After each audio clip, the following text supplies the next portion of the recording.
Eneo ya hapa karibu na skuli ya Mwembeladu na Raha Leo, na hivi ninavyozungumza nawe ni kwamba muda wote kutoka hivi sasa Rais wa Zanzibar atawasili katika viwanja hivi vya Kijangwani. Mtazamaji na msikilizaji, tayari Rais wa Zanzibar ameshawasili katika eneo hili la wafanya biashara ndogo ndogo, yani wajasiriamali katika hapa Kijangwani kwa ajili ya kuja kuzungumza na wafanya biashara hawa kuhusiana na mambo mbalimbali ya maendeleo ya biashara zao, kujipanga kwa ajili ya kufanya biashara vizuri kama alivyoahidi katika kampeni zake mbalimbali kwamba atawaendeleza wafanya biashara hawa wadogo wakiwemo wajasiriamali mbalimbali. Kwa hiyo wapo wafanyabiashara ambapo wana hamu kubwa sana ya kuonana na Mheshimiwa Rais ili kujua nini watakachoambiwa. Tunakumbuka kwamba katika miongoni mwa kampeni zake alizokuwa akizifanya, Mheshimiwa Rais alifika katika eneo hili na kuzungumza na wafanya biashara hawa, kutoa ahadi mbalimbali. Kwa hiyo kwa ungwana tu basi ameamua leo kuja hapa kufanya ziara na kuzungumza na wafanya biashara wadogo. Msikilizaji na mtazamaji wa ZBC, basi hao unaowaona hapa ni wafanya biashara mbalimbali, na tayari Mheshimiwa Rais huyo ndio anashuka katika gari lake, na hizo ni shangwe za wafanya biashara. Hiyo ni furaha kubwa na ni neema tupu ambayo ilikuwa ikisubiriwa na wafanya biashara hawa.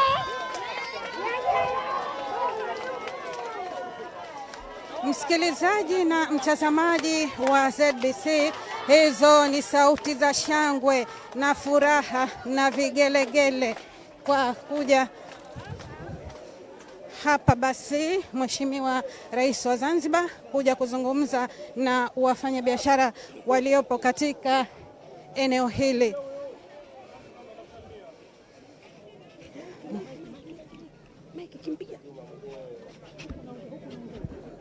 Mtazamaji na msikilizaji wa ZBC, basi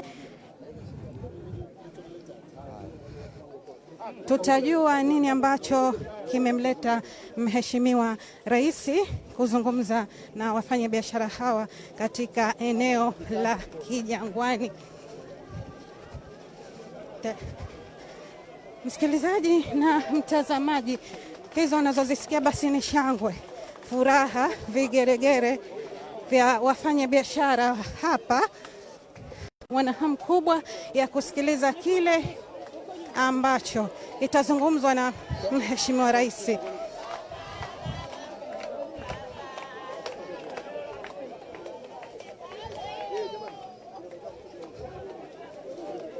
Mtazamaji na msikilizaji wa ZBC, tuko hapa na viongozi mbalimbali akiwemo mkuu wa mkoa wa Mjini Magharibi na mkuu wa wilaya.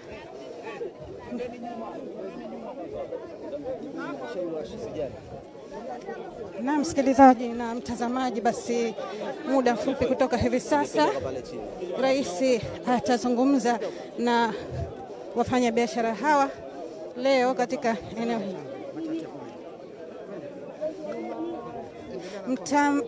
Mtazamaji na msikilizaji wa ZBC, kama nilivyokuarifu hapo awali kwamba tuko hapa katika eneo la Kijangwani kwa wafanya biashara wadogo, yani wajasiriamali. Mheshimiwa Rais ndio amekuja kutekeleza ile ahadi yake ambayo alitoa hapo kabla wakati wa kampeni zake, na wafanya biashara wana hamu kubwa ya kusikiliza nini watakachoambiwa leo hii. Leo ni siku adhimu hapa kwa wafanya biashara hawa.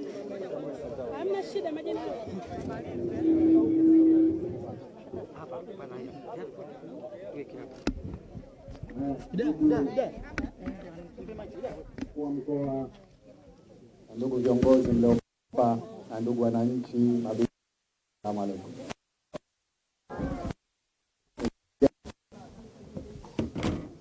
Hata taarifa ya kwamba jana kuna wafanyabiashara katika soko hili ambao waliandamana kwenda pale kwenye ofisi ya Chama cha Mapinduzi kwa ajili ya kutoa kilio chao juu ya kutakiwa kuhama eneo hili. Sasa mimi nimekuja ili nipate taarifa kutoka kwenye uongozi wa soko, taarifa kutoka kwa nyinyi wajasiriamali mliopo hapa, na taarifa kutoka serikalini. Kwa hivyo naomba tuanze na uongozi wa soko. Yupo kiongozi wa soko? Haya, hebu eleza kuna nini?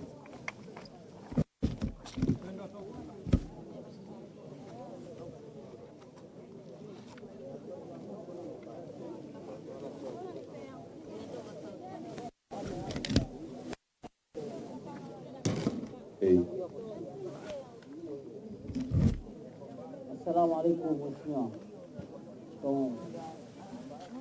Kwa jina naitwa Meatibu,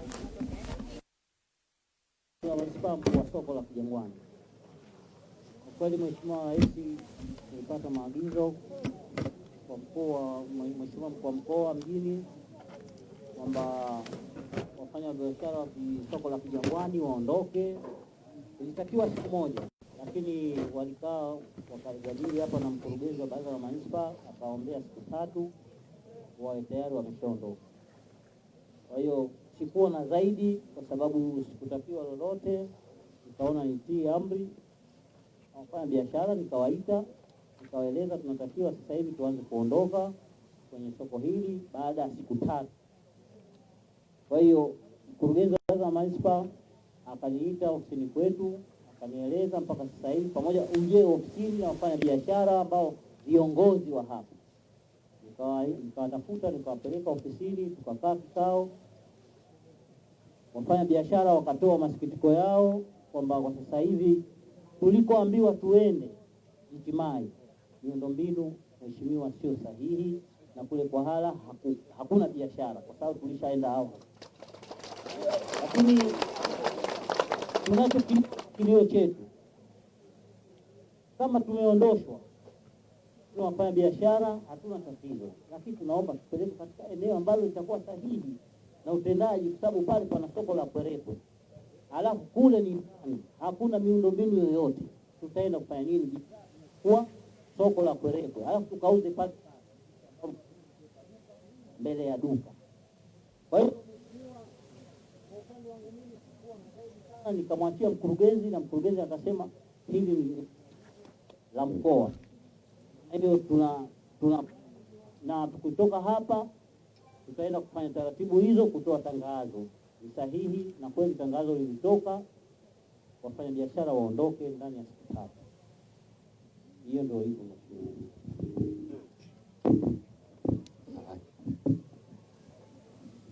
Yule kiongozi wa wafanya biashara wa hapa yupo? Hebu eleza wewe mawazo yako. Assalamu alaikum. Kwa jina naitwa Rashid Osmani Matola, mfanya biashara wa Kijangwani. Hapa Mheshimiwa Rais, kuna partition 2 ya wafanya biashara. Kuna upande wa nguo huku na mitumba, kuna upande wa matunda kama unavyoona. Kwa hiyo sasa, kama alivyotangulia kusema Mheshimiwa mkuu wetu wa soko hapa, sisi wafanya biashara tulisikitika kwa kutupa siku 3 na Mheshimiwa mkuu wa mkoa ambao ziara hiyo alifanya juzi katika soko hili, pamoja na mkuu wa wilaya alikuwepo. Asubuhi mapema sana, sisi ndio tulikuwa wa mwanzo kufika, lakini wafanya biashara wengi walikuwa hawajafika. Kweli tukapata hayo maagizo, tukafika ofisini kama alivyotangulia Mheshimiwa kusema kwa mkurugenzi, akatupa hayo maelekezo tuende Itimai. Mheshimiwa, kibiashara kweli kula haiwezekani, hususan sisi wafanya biashara wadogo. Kwa hiyo tunachokiomba mheshimiwa, ututafutie eneo ambalo kama ulivyojiahidi mwanzo, kwa sababu hii awamu ya pili katika kumbukumbu zangu kufika katika eneo hili, lile eneo ambalo sahihi kama ulivyokatamka mwanzo kipindi cha uchaguzi, kumbukumbu ninazo, ukasema ndio mazingira ambayo yalikuwa sahihi ya wafanyabiashara. Sasa tunakupongeza kwanza kwa kuja kutusikiliza, hilo tunakupongeza Mheshimiwa Rais.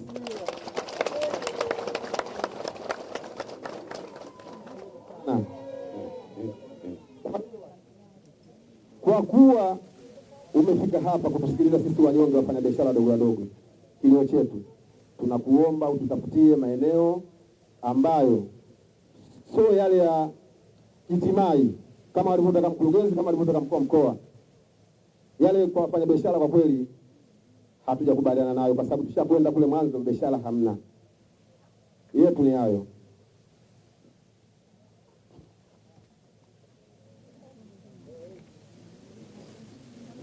Haya, mwache sasa. Wananchi wote mnakubaliana na alichosema kiongozi wetu? Kuna mtu mwenye mawazo tofauti? Haya, nyewe wawili basi, moja mbili. Haya,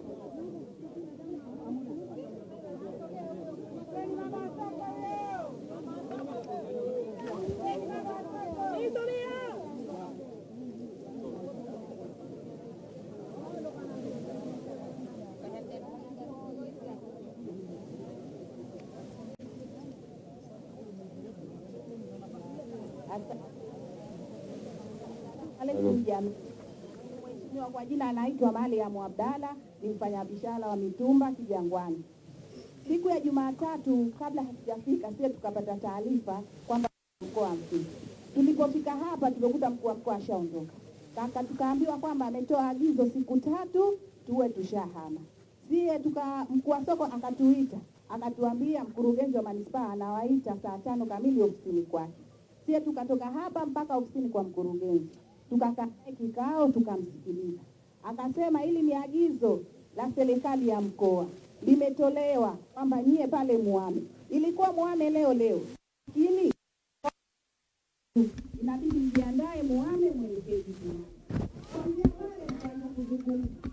Tunasema kweli mkurugenzi kule sio kwa sahihi sisi kutupeleka, kwa sababu kuna watu kupelekwa na ilishindikana. Leo iweje sisi wafanyabiashara tuchukue kule?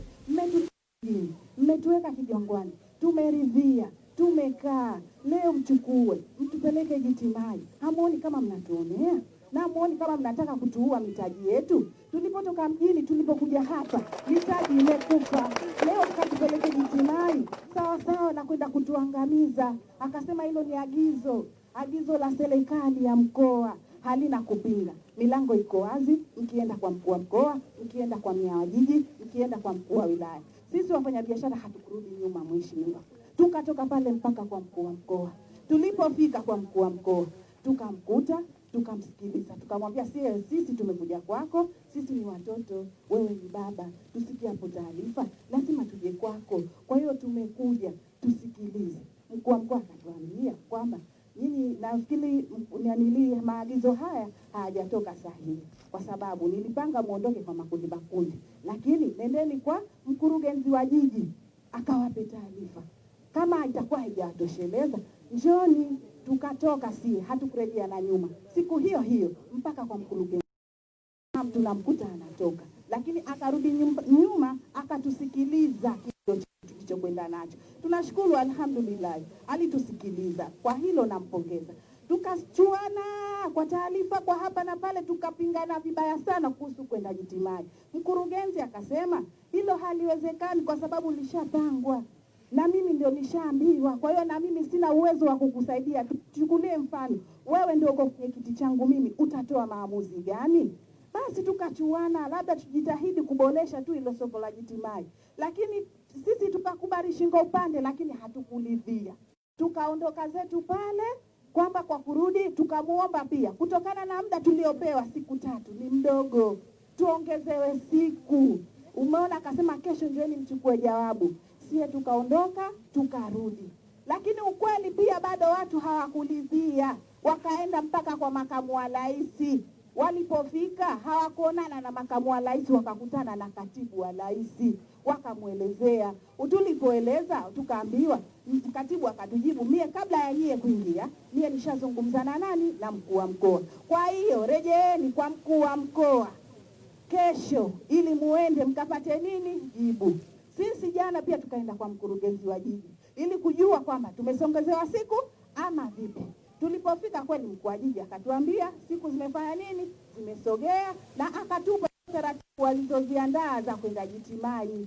Umeona, sisi tukaondoka. Tulipoondoka tukaja huku tukawajuza wafanya biashara wenzetu. Imekuwa ni 1, 2, 3. Lakini bado watu hatujaridhia akisema kiukweli. Lakini hatuwezi kuifosi serikali. Serikali kama ishaamua inabidi ukubali. Kwa hiyo sisi tulikubali kishingo upande. Hatukatai kuondoka Kijangwani, la hasha. Kwa sababu tulipoleta hapa tuliambiwa hili ni soko la muda.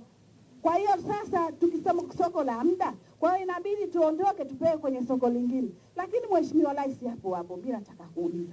Kwa sababu hilo soko la muda sawa mmetuweka. Mtatuchukua leo mtupeleke Jitimai. Nalo ni soko litakuwa la muda. Sasa ombi letu sisi mheshimiwa rais, sisi ututafutie soko la kudumu. Kuua mitaji kila siku tumechoka. Leo tunapelekwa Jitimai, kesho tunapelekwa hapa, kesho kuta hapa, kitu ambacho hakiwezekani. Wengine wajane, wengine washakuwa watu wazima, wapo waume na familia zao, wanatesomesha watoto, wanakula, wanafanya kila kitu kupitia hapo. Je, mtapokuwa hama kila siku tuanze mwanzo wa kuchanga mtaji? Mheshimiwa, hilo tufikirie. Kauli yako ulikuja kuomba kura. Naam, niombeeni mimi nikipata kura nitawaboreshea wafanyabiashara wadogo. Na leo siku imefika, umekuja, tunachokuomba utuboreshee, na hiyo sehemu itayokwenda iwe ndiyo ya mwisho. Na hatutaki tubana. Mkurugenzi alituambia tuzungumze kuanzia Mlandege kurudi nyuma, tusizungumze kuanzia Mlandege kwenda mbele.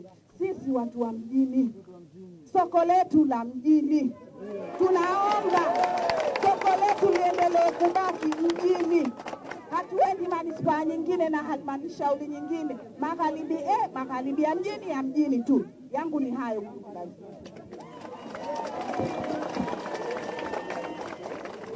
Sasa ngoja tu. Nasema hivi, ndugu wananchi, kiongozi wenu wa wafanyabiashara ameshazungumza. Huyu dada alizungumza, amerudia yale. Ilikuwa na ulizi, kuna mtu ana mawazo tofauti? Kama ndo hayo tushayasikia.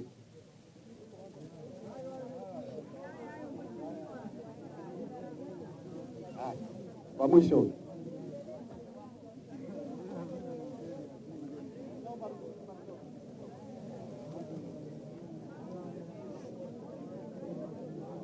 Asalamu alaykum mheshimiwa. Asalamu alaykum wote. Mheshimiwa, kwa jina naitwa Roger Maguire, na taarifa ulioipata jana, wale watu walioandamana nje ya makao makuu pale ya Chama cha Mapinduzi, wale watu wanatokea soko la Darajani, ni wafanya biashara ndogo ndogo na wajasiriamali wadogo kutokea Darajani na Vikokotoni, yani eneo la kule mjini. Ndio watu walioandamana nje ya makao makuu ya chama.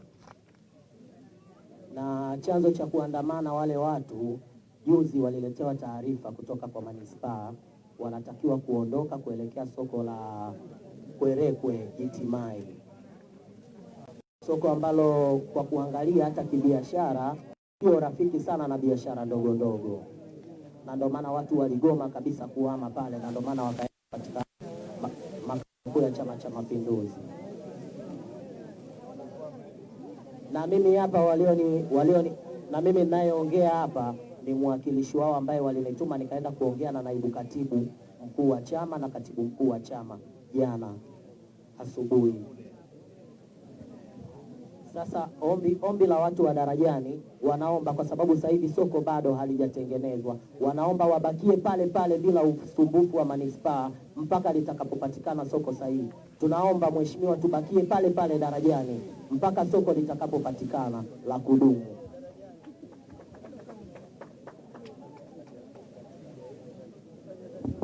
nadhani kwa upande wenu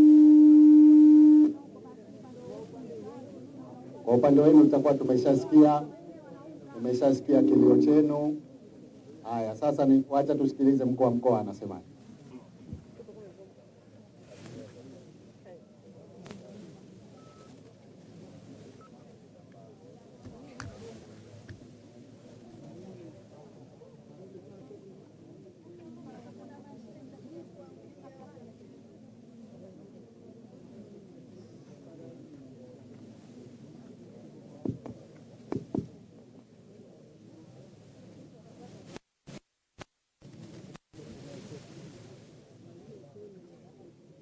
Hello. Mheshimiwa Rais, kwanza pamoja na wananchi, asalamu alaykum warahmatullahi wabarakatuh. Kwanza Mheshimiwa Rais, nikushukuru kufanya ziara hii ya ghafla kuja hapo kwenye kituo hiki, na walioleza moja tu halikuwa sahihi, kwamba kwanza mimi jana sikuwepo Zanzibar, nilikuwa Dar es Salaam. Na mazingira Zanzibar sikuwepo. Sasa kama mlikuja ofisini kwangu hamkunikuta mimi, mlimkuta mtu mwingine. Nimerudi jana saa 11 na saa 11 ndio nimeingia ofisini, hakuna mtu. Isipokuwa nilikuwa nikipata mawasiliano tu kutoka viongozi wenzangu kinachoendelea Zanzibar. Leo asubuhi vile vile nilikwenda ofisini, nikaambiwa kuna wananchi wanasubiri. Kwa bahati nzuri Mheshimiwa, nikapata maelekezo ya ziara yako, sijakutana nao. Kilichofanyika jana au kabla juzi, ni kweli nilikuja, sikatai. Nilikuja na wenzangu, tulifikia kwenye Mwembe ule kule, kwenye Mwembe. Nikamwambia wenzangu, kuna maagizo ya serikali hapa kwamba eneo hili linatakiwa kwa mradi wa BGC huwa. Sasa kama yanafurahisha ni neema tupu, ndo haya hapa, ambayo yanataka kuja Kijangwani ni haya hapa, kwamba hili eneo ni eneo la kituo cha mabasi ya Zanzibar yatakapofikia na kuondoka. Sasa Mheshimiwa Rais, sisi ndio kwanza tunawapenda sana. Wakati wa kipindi cha corona tulikuwa tumezidiwa na wafanya biashara, na ndio wakati ambao nao kuendesha biashara. Moja katika zoezi tuliona ni kuwapunguza wafanya biashara wapi Darajani. Tukaliomba eneo hili. Baada ya kuliomba, tukarudi serikalini kupitia kamati ya maafa. Mheshimiwa Rais akatuuliza, mkishawaweka mtakuja kujua kuwaondoa, mtakuja kuwaweka kuwaondoa hao, na mkumbuka mzee wa watu sasa mpaka sasa hivi maneno anaambia. Mimi nikapiga kifua. Ukifika wakati eneo linatakiwa kufanya busara, wewe tuondoe, tutafutie eneo jingine. Bahati nzuri tarehe 3 Oktoba kama sikosei, tuliitwa tena kuhusu eneo hili kwamba mradi tayari unataka kufanya kazi. Moja la maelezo majengo mengine alokuwepo hilo hapo Sheli na mengineyo, ridhaa ya kwa wenzetu waendeshe maisha hapa. Tukaambiwa sasa fanye busara, wananchi wafanye biashara, mwatafutie eneo jingine mwanze kuwaondoa. Kikao hicho tutegemea alikuwepo, sisi alikuwepo, naibu mkurugenzi alikuwepo, na viongozi wengine walikuwepo. Sasa tukasema tuvuta subra, uchaguzi upite. Kisha uchaguzi tukae na wenzetu. Lakini nilifanya survey Mheshimiwa, kama kila siku nilikuwa najaribu kupita kutizama kwa kufanya biashara hapa, hapana kwa kuingia biashara kule Darajani. Basi ndio wenzangu, sasa haya madudu yanafanya nini wakati eneo linatakiwa kwa kipindi kifupi cha, nimesema siku 3 wala siku moja, siku 3 mashahidi hao kufanya utaratibu, haya tuwaondoe twende eneo jingine. Eneo wapi? Hebu tukalitazame eneo la Kisimai ambao tayari kuna miundombinu wa vyoo vipo, inawezekana inawezekana. Tukashirikiana na wenzetu wa Maharibi eneo hilo hapa. Lakini wenzangu wa busara zaidi wakaniambia, kama tutaondoa hawa na hawa tukiwaacha yatarudi yale yale, nao tufanye subra hawa. Tukalitembelea eneo la Saateni kuona tutawasaidia vipi kufanya biashara wadogo wadogo ili watu wa mjini nao wapate huduma. Halijakaa vizuri. Na kuna wengine tuliwahi kuwapeleka, hebu tuzame tufanye busara gani hapa ili soko lipatikane na eneo lipatikane. Kufika kwao hapa wafanya wenzetu hao, kuna bwana mmoja anaitwa Salma, alikuwa diwani, yuko wapi? yupo alikuja ofisini kwangu akaniomba, mheshimiwa, wewe ni hivi, wale wafanyabiashara wa chakula na vitu vingine ambao wameondolewa darajani, nao wametutuma, wanaomba wao kae pembeni kwa kwenye uwanja, wakati wenzao wamekuwa pale. Ni binadamu, kwa binadamu kalipokea, basi wache zungumze na manispaa, watekeze eneo wakae, lakini wajue tu kwamba eneo ni la muda. Nikafanya ziara na Mheshimiwa Haji Omar Hedu, wakati wa waziri wetu, akaniuliza kuhusu eneo hili, kwa sababu yeye alikuwa anajua tunatuma eneo hili tu. Alipokuja hapa ndio hawa vipi, mheshimiwa, wenzetu wanatafuta maisha kule, tumewaondoa, wanasabaratika hao. Kwa hivyo tumeomba, akaniridhia awache, lakini ukifika muda waje waondoke vyema. Sasa tumekwenda kikao cha pili, kikao cha tatu na wenzangu, wakaniletea maazimio. Kaambia haya maazimio sasa yageuke mpango kazi, lakini kwa sababu mradi huu unatakiwa uanze mara moja, wenzetu wale wakija kitukuta hapa yatakuwa na mazungumzo mengine ambayo yalikuwa hayapo. Kwa hivyo sasa tuitafutie pahali kwingine. Wapi? Eneo kwa sasa hivi kwa mjini hatuna eneo zaidi ya kule wapi Jitimai, hatuna. Tumejaribu kuyatizama yote kabla ya kuwaleta hapa. Tulitazama Tumbaku, hatukuipata. Tukataka kwa Biti ya Mrani, hatukuipata. Labda tuende Mnazi Mmoja, hatukuipata. Labda Sebleni, hakuko mote mheshimiwa huko. Tuende Kibanda Maiti, hatukupata. Eneo hilo kwa dharura tukalipata hili hapa. Kwa hivyo nilikuwa wenzetu sasa watuvumilie. Jana walipotoka makamo, wakatakuwa hakuonekana. Kabla sikiliza, waambie wananchi wenzetu warudi mkoa, kwa sababu mambo tumepanga mkoa. Kama kuna jambo jingine la kuzungumza, tuzungumze mkoa. Wenzangu wakaniomba wiki moja zaidi. Kwa hivyo mimi nikawapa wiki moja zaidi ya ni biashara. Lakini siwaongopei. Kama simu yangu ilikuwa vizuri, niwaambie, wakati nawaleta hapa walirusha mitandaoni hao. Nimewatelekeza, nimewatupa hapa na biashara hapa na hivi, nikavumilia. Uongozi nikuvumilia. Wacha watazoea hao. Kumbe ushazoea kweli. Sasa imekuwa shida kuondoka. Na mitaji tuangua inakufa. Sasa nitukubali kwamba tuambie wenzetu kwamba serikali ya awamu ya 8 imepokea mradi. Kuna mradi huu hapa, leo tupate faida sote. Kuna mradi wa ujenzi wa soko la Mwanakoreko linajengwa tena. La kwa Mchina linajengwa tena. Jumbi linajengwa jipya. Kihinani tunajenga soko jipya. Haya yote kwa ajili yenu. Sasa haya tunakwenda sasa hivi sio kama tunapenda haya, kwa sababu kweli kuondoka hapa, hata mheshimiwa rais hakubali kwa muondoke hapa kila wakati. Na sisi tunajiuliza, hapa ilikuwa baada ya uchaguzi tu. Kabla ya uchaguzi ilikuwa tuondoke. Tukavumilia. Tuache wenzetu waishi maisha. Uchaguzi umekwisha, tuwatafutie eneo jingine. Sasa asante mheshimiwa kwamba tuliangalia haya madule haya kwamba sasa hayana kazi. Sasa hivi kulikuwa na wafanya biashara wasiopungua 600. Sasa hivi 50 hamtuhautubii. Leo magari yanarundikana wapi? Yanarundikana Michenzani. Mengine yanarundikana pembeni. Kwa hivyo hatukufanya kwa kuonea wala kwa dhulumu, na tunajua hivi mtaji unaipata. Lakini hilo soko wanazungumza tumekusudia kupitia wapi, nashinda kulifahamu mara moja, soko la Ujitimai, kwamba tupeleke hata mitumba, tupeleke vitu vya plastiki, ili ile soko lina mvuto badala kwa wataenda hawa tu. Lakini ni kweli tulipopeleka chakula kilitusumbua kidogo, na mimi wenzangu wakanambia hatupeleka chakula, tutapeleka nini? Mnada, ili soko likue. Na hilo walomba wenyewe hawa, tupeleke mnada wa nazi, mnada wa tungule na kitu kingine na patata. Kwamba tunawafikiria, na hayo walizungumza kwenye kikao na wenzangu. Sasa mheshimiwa, mimi maelezo ya serikali mkoa yako hivyo. Sasa naomba maelekezo yako na busara zako. Asante sana. Asante sana. Kwanza nashukuru kwamba nimepata maelezo ya pande zote. Nimepata maelezo ya wafanyabiashara, nimepata maelezo ya manispaa, nimepata maelezo ya mkoa. Na mimi nataka nifanye maamuzi. Sote hapa hakuna asiyejua kwamba soko hili lilikuwa la muda. hilo hatubishani, sote tunakubaliana.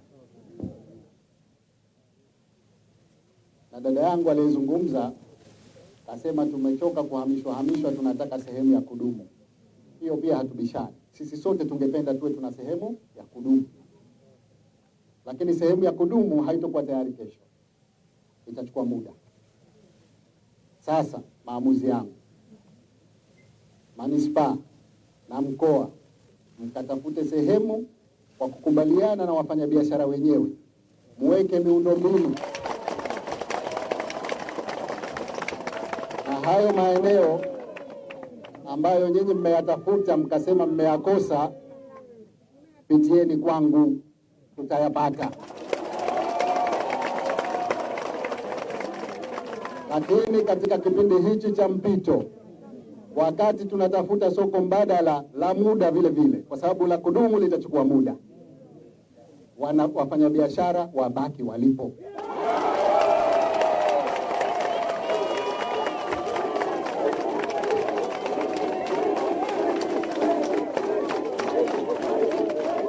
Naomba mnisikilize, nisikilizeni kidogo. Ndugu zangu wafanya biashara, kwenye ilani yetu ya Chama cha Mapinduzi tulisema tutakutengenezeni mazingira bora ya kufanya biashara, na vile vile tulisema mtapewa vitambulisho ili kodi zenu zisiwe za kila siku. Ahadi yangu iko pale pale. Sasa kuna mradi huu tulioambiwa hapa. Mradi huu una lengo la kutuwekea mazingira mazuri ya kufanya biashara. Kwa hivyo tusiupinge, sote tuunge mkono kutengenezewa mazingira mazuri ya kufanya biashara. Na mimi kwa sababu niliahidi na nilikuja hapa, nataka nikuhakikishieni nitakuwa wa kwanza kulisimamia jambo hilo. Sasa natoa muda, kwa sababu ule mradi lazima uanze. Kwa hivyo hatuwezi tukawa hatuna muda. Lazima mkae kati ya manispaa, mkoa na wafanyabiashara, hilo eneo tutakalokwenda sasa la muda vile vile, wakati tunajenga la kudumu, mfanye maamuzi haraka ili hapa pasichelewe kuanza shughuli zinazotakiwa. Watu wa manispaa na mkoa, mje kwangu ofisini, mje mnipe maelezo ya hicho ambacho kinatakiwa kufanyika hapa. Halafu mnipe maelezo ya maeneo ambayo mtakuwa mmekubaliana na wafanyabiashara kama soko la muda. Kama nyinyi hamwezi kulipata, mimi nitalipata.